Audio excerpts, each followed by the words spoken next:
Hello students, today we are going to talk about structure and function of neuron.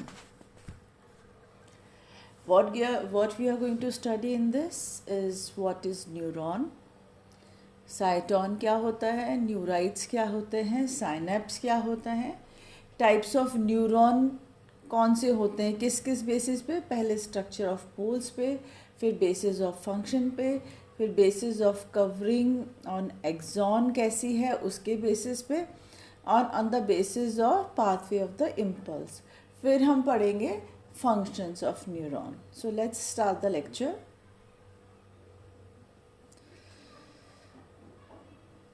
Let's start with the basic question, what is a neuron? A neuron is a structure and functional unit of the neural tissue and hence forms the neural system. These are the longest cells in our body. Fully formed neurons never die and remain in interface throughout the life. Neuron हमारा basic unit है nervous system का, neural tissue का. Okay और अब ये जो fully form neurons हैं ये कभी डिवाइड नहीं करते हैं और they remain in interface through out the life. It has the property of excitability and conductivity. Excitability is the ability to initiate nerve impulse in the response to the stimuli. Conductivity is the ability to transfer the nerve impulse. इसमें दो ability होती है neuron के अंदर, एक तो excitability, एक conductivity. Excitability means जब भी कोई नर्व इम्पल्स आती है, जब भी कोई एक स्टिमुलाई आती है तो ये एक नर्व इम्पल्स क्रिएट करते हैं. और conductivity is the ability to transfer the nerve impulse. अब जो नर्व इम्पल्स बनी है स्टिमुलाई की वजह से तो उसको ये ट्रांसमिट भी कर सकते हैं. The reaction is called as response. जैसे हमने किसी एकदम से गर्म चीज़ को हाथ लगा लिया, हम एकदम से हाथ हटा लेते हैं, तो हमने किसी गर्म चीज़ को टच किया तो हमारे ब्रेन को पता लगा गर्म है, हमें हाथ हटा लेना चाहिए, तो हमने इमीडिएटली हाथ हटा लिया. तो ये हमारा एक रिस्पॉन्स था. Neurons are the main component of the brain central nervous system. अब देखते हैं कि न्यूरॉन के कौन कौन से पार्ट होते हैं. न्यूरॉन के दो पार्ट होते हैं, cyton and neurites. Neurites further divided into two, dendrites and axon. Cyton multipolar भी हो सकता है, बाइपोलर भी हो सकता है और यूनिपोलर भी हो सकता है.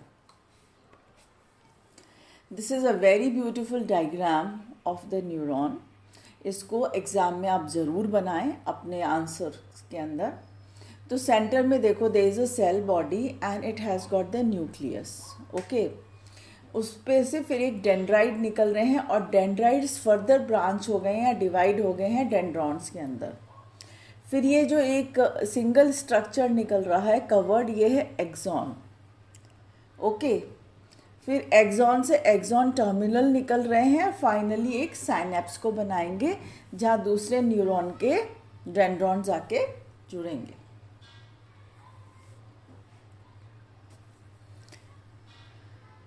Now let's start with the structure and let's talk about the cytone first.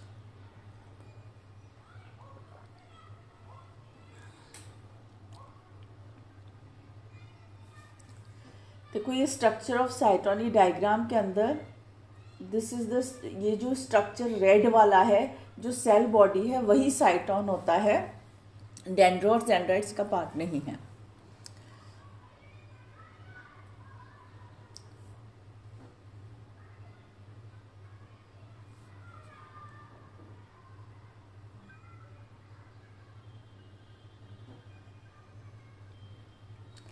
Cytone or the cell body is the head region of the neuron. The cytone consists of a cytoplasm called as neuroplasm. Prominent spherical nucleus, बड़ा सा गोल सा इसमें nucleus होता है, mitochondria होती हैं, with the nisl granules and neurofibrils.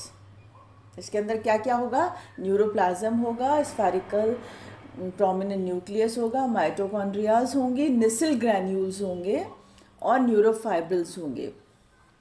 अब ये जो निसिल्स ग्रैन्यूल्स हैं, they are comparatively large and irregular masses of ribosomes and rough endoplasmic reticulum. Nissl's granules किस चीज़ के बने होते हैं? Nissl granules are made up of ribosomes and rough endoplasmic reticulum. और इनका काम क्या होता है? They synthesizes protein in the cell.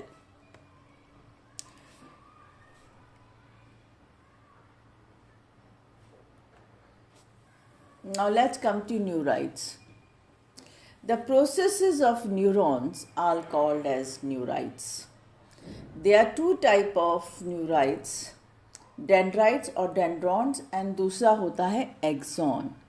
Actually these are the projections from the cyton. Okay?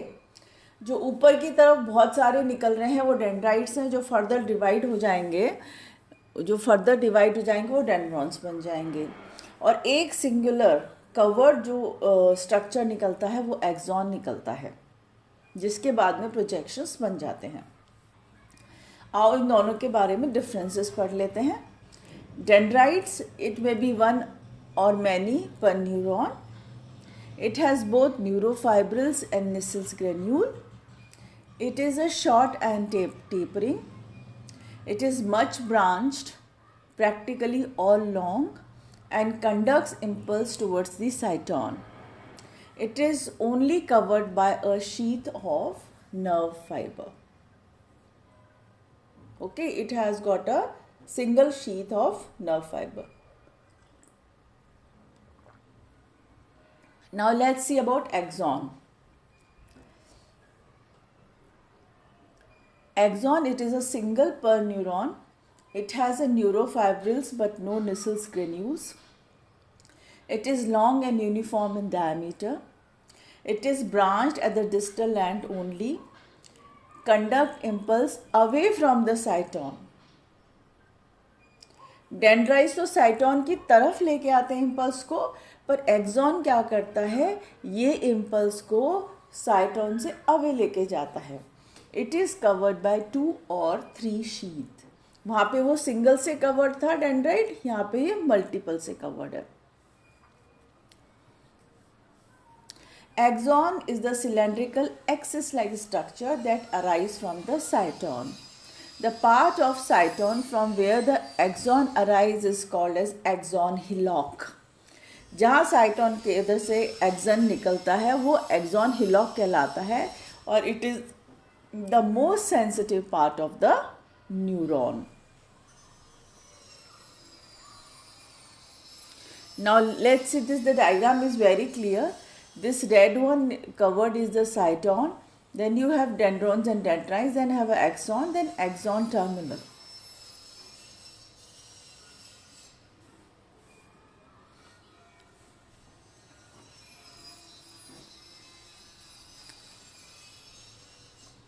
Axon ends in the group of branches called as axon endings or presynaptic knob. Certain axon give rise to lateral side branches which are known as collateral fibers. The plasma membrane and the neuroplasm of axon are called as axolemma and exoplasm respectively. Axon की जो layer है plasma membrane वो axolemma कहलाती है. उसके अंदर जो site neuroplasm होता है उसको हम एक्सोप्लाज्म कहते हैं.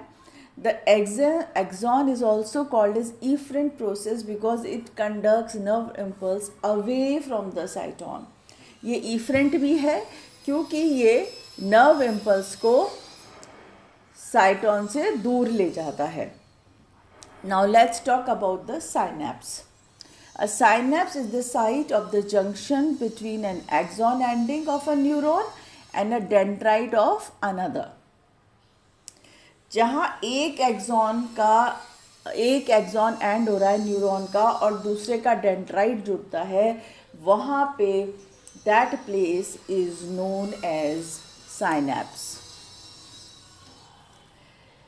They do not touch each other. They remain separated by a microscopic gap about 0.02 micrometer.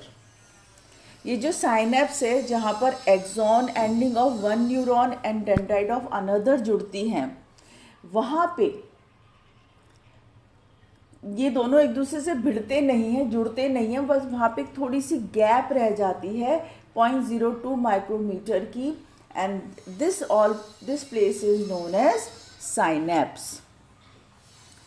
Each neuron receives an impulse through its dendrites and passes it to the next neuron through the synapse. Each neuron receives an impulse. जब dendrite से neuron को impulse मिलती है तो वो दूसरे neuron को कैसे ट्रांसफ़र करता है? Through the synapse. The impulse transmit through the chemicals called neurotransmitters like acetylcholine. Acetylcholine is the first neurotransfer to be discovered. Impulse कैसे ट्रांसफ़र होती है?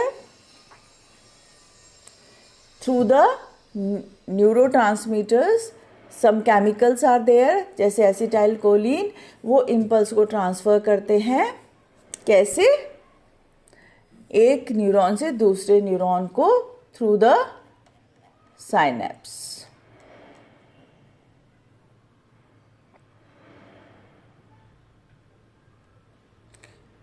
So this is the diagram. You can see this place here. Dendrite of another and axon of the anterior. They are connected and there is a very small space. इसको बड़ा करके हम देखेंगे ना तो ये इस तरह से दिखेगा. This is the transmitting neuron, this is the receiving neuron और इनके बीच में 0.02 माइक्रोमीटर की स्पेस है. This is known as synapse और इससे this place is known as synaptic cleft also. ये जो स्पेस होती है ना बीच में, इसको सिनेप्टिक क्लेफ्ट कहते हैं. और जो ट्रांसमिटिंग न्यूरॉन है ये इम्पल्स को ट्रांसफ़र कर रहा है किसको? रिसीविंग न्यूरॉन को थ्रू द साइनेप्स.